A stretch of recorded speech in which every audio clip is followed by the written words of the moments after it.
ازيكم يا حبايبي؟ عاملين ايه؟ يا رب دايما تكونوا بخير وباحسن حال. وحشني جدا جدا. انا عارفه ان انا اتاخرت عليكم قوي في تنزيل الفيديوهات، بس الفتره دي كانت فتره صعبه عليا، يعني بصراحه كنت محبطه، على ما عنديش طاقه خالص ان انا اصور فيديوهات. حتى ما نزلتش خالص اجيب فيديو، يعني مشتريات الاسبوع بتاعت السوق. من الاخر كده كنت كمان مفلسه، يعني طبعا بما ان احنا اخر الشهر، يلا انتظروا بقى فيديو ان شاء الله باذن الله عن ميزانيه الشهر الجديد شهر 8. زي ما انتوا طلبتوا معايا ان انتوا عايزينه، فان شاء الله هنصوره وننزله ان شاء الله. مبدئيا كده قلت ابتدي معاكم بالفطار الجميل ده. بصراحة أنا بموت في البيض بالبسطرمة، بحبه جدا. من وقت للتاني كده لازم أعمل لي، بس طبعا بصوا زي ما انتوا شايفين لازم يطرطش كده حاجات على البوتاجاز.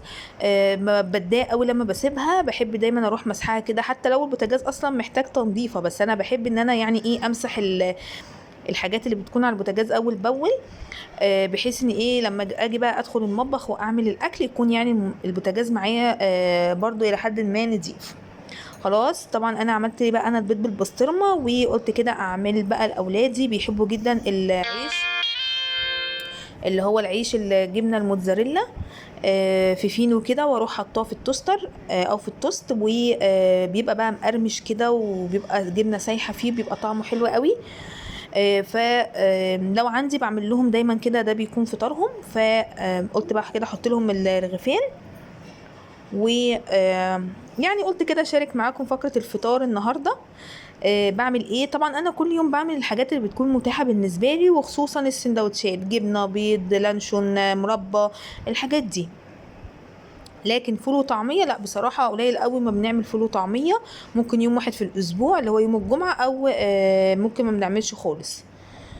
هنا بقى قسمت كده الرغيف على نصين، علشان خاطر يعني هم يعرفوا ياكلوه، لان الرغيف كان كبير شويه. طبعا فطرنا بقى والحمد لله، وشربت كوبايه الشاي بتاعتي اللي معتاده مع الفطار. وقلت كده ادخل بقى على المطبخ، علشان خاطر انا كنت عايزه في ورايا كذا حاجه كده عايزه اعملها. وكمان بصراحه كنت خايفه الميه تقطع، فقلت لا خلاص بقى ايه، ما بديهاش، اقوم واشوف اللي ورايا. بدأت أول حاجة إن أنا غسلت الحوض كده بالليفة، علشان خاطر أي حاجة أستخدمه يكون معايا نضيف. بصوا البانيه دوت، كان عندي بانيه وأجنحة كده فطلعتهم. بس طبعا لسه هنضفهم بقى تنظيفة كده عميقة. طبعا انت بقى لو مثلا بعد الفطار بتبداي انت تغسلي المواعين وتمسحي الرخامات، وتبداي تشوفي كده ايه اللي وراكي، علشان تبقي واقفه كده في مكان يكون هادي ونظيف. قبل ما اغسل الاجنحه قلت لازم انضفها الاول، فببدا ان انا كده اشيل منها الجزء اللي هو بيكون على الحرف ده، لاني برميه مش بعمله بيه يعني. خلاص. بدأت كده اجيب كل كمية الأجنحة بتاعتي، وبدأت ان انا اشيل منها الجزء الأخير دوت قبل ما انضفه، وقبل ما اعمل اي حاجة، عشان بقى مش بعد ما انضف ارجع تاني ايه اقطع وكده. لا، انا بحب ان انا اول اشوف الزيادات او الحاجات اللي هتترمي، وبعد كده ببدأ ان انا انضف. كان عندي كيس كده فيه أجنحة وكام رقبة كده، فطلعتهم.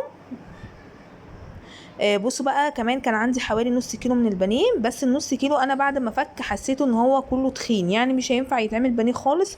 وكمان احنا من النوع اللي بنحب يكون البانيه يكون رقيق.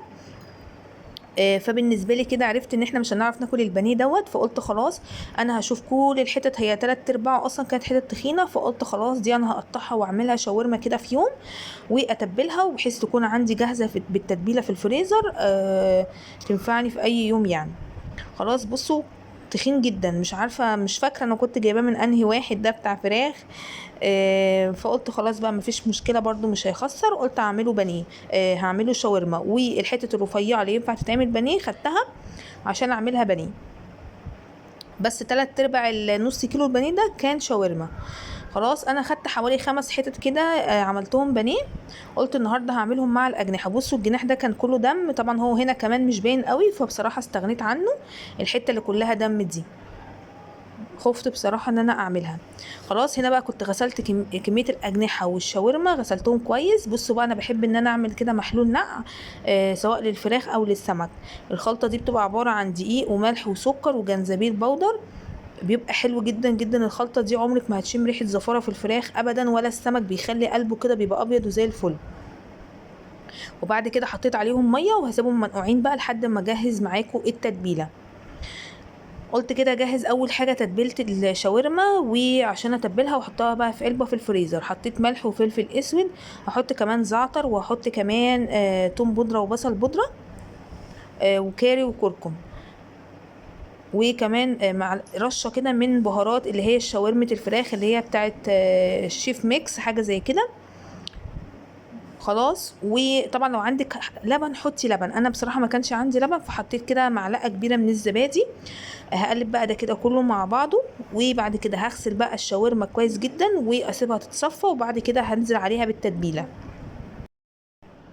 هقلب بقى ده كده كله مع بعضه. بصراحه حسيت ان ايه، ان التتبيله محتاجه حاجه كده اللي هي تخليها لينه اكتر، فحطيت سنه ميه، يعني معلقه كده كبيره ميه. خلاص.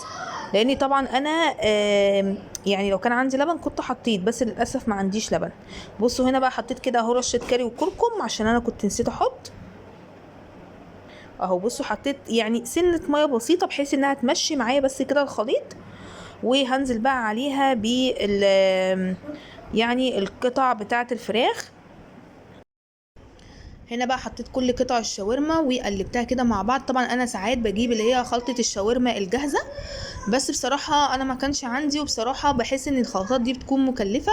لكن احنا بنبقى عندنا كل انواع التوابل، فحطي كده التوابل اللي انت بتحبيها وهتطلع معاكي والله جميلة وزي الفل. بصوا بقى هنا جبت العلبة اهوت، وبدأت ان انا احط كده قطع الشاورما. العلبه دي اصلا بتاخد حوالي نص كيلو، يعني دول تقريبا والله نص كيلو لحاجات بسيطه جدا. وهقفلها بقى واحطها بقى في الفريزر في اي يوم، بصراحه بتنفعني.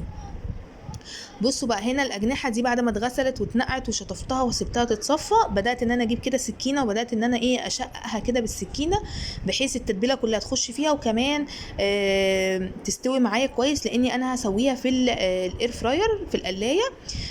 لو انت ما عندكيش قلايه ممكن بقى تحطي عليها كده حبه ميه وتسويها على البوتاجاز من فوق، ولما تستوي تحطيها تحت الشوايه. بس انا بحبها قوي في القلايه، بتبقى طعمها حلو جدا كانها زي المشويه. بص بقى انا حطيت رشه من الفلفل الاسود، رشه من الثوم البودره والبصل البودره، رشه من الكاري والكركم، رشه من الزعتر، رشه من الملح. احط كمان رشه من بهارات الفراخ، برضو التوابل اللي انت حابه تحطيها. بس انا هنا بقى هزود حاجه، هحط رشه من الخل، وكمان هحط رشه من من الزيت علشان الخل يطري معايا الانسجه وتستوي معايا طبعا لانها نيه، وكمان الزيت عشان يديها لمعه كده حلوه كانها معموله مشويه. خلاص. هحط كمان معلقه كده من دبس الرمان، وهحط كمان اخر معلقه كده في علبه الزبادي. هقلب بقى ده كده كله مع بعض، وهسيبه بقى ايه لحد ما اجي اسويها. هنا بقى كنت سلقت ميه عشان اعمل مكرونه جنبيها. خدت المكرونه اللي هي الخواتم دي، وحطيت طبعا في الميه معلقه ملح وزيت، ولما غليت نزلت عليها بالمكرونه. هنا بقى كنت سخنت القلايه، وطبعا القلايه دي انا كنت عامله قبليها حاجه يعني، عشان كده هتلاقوا مطرحها زيت. خلاص. هنا بقى بدأت ان انا كده اول ما سخنت بدأت ان انا انزل عليها بالاجنحة وبالرقب بتاعة الفراخ. التتبيلة دي فعلا حلوة جدا وادتني طعم جميل قوي، بس ما تكتريش الملح عشان ما تطلعش معاكي حادقة. خلاص. بدأت كده ان انا ارص كل كمية الاجنحة معايا، وهسويها بقى، بس بسويها على درجة حرارة 160، على مش درجة حرارة عالية، علشان خاطر يعني ايه يعني ما تتحرقش من بره وتبقى من جوه لسه ما استوتش. انا ما كنتش مستعجله عليها خالص يعني، فعشان كده قلت اسيبها براحتها تماما. عملتها على 160. طبعا انتي بتتابعيها وكل شويه تقلبي فيها لحد ما تلاقيها استوت معاكي. بصوا ده الشكل الاكل النهائي، المكرونه بالصلصه التحفه. ومرضتش اعملها بقى معاكم لان كلنا بنعرف نعمل. دول حوالي 6 قطع من البانيه اللي طلعته من نص كيلو من البانيه. تبلته برضو قليته جنب الاجنحه، علشان طبعا الاجنحه كميتها ما كانتش كتيره. بصوا شكل الاجنحه شكلها شهي جدا والله، وكان طعمها حلو جدا جدا. وطبعا كان عندي بتنجان مخلل حطيته كده جنب الاكل. وده كان يومي البسيط النهارده، يا رب يكون عجبكم. ما تنسوش بقى تحطوا لايك. مع السلامه.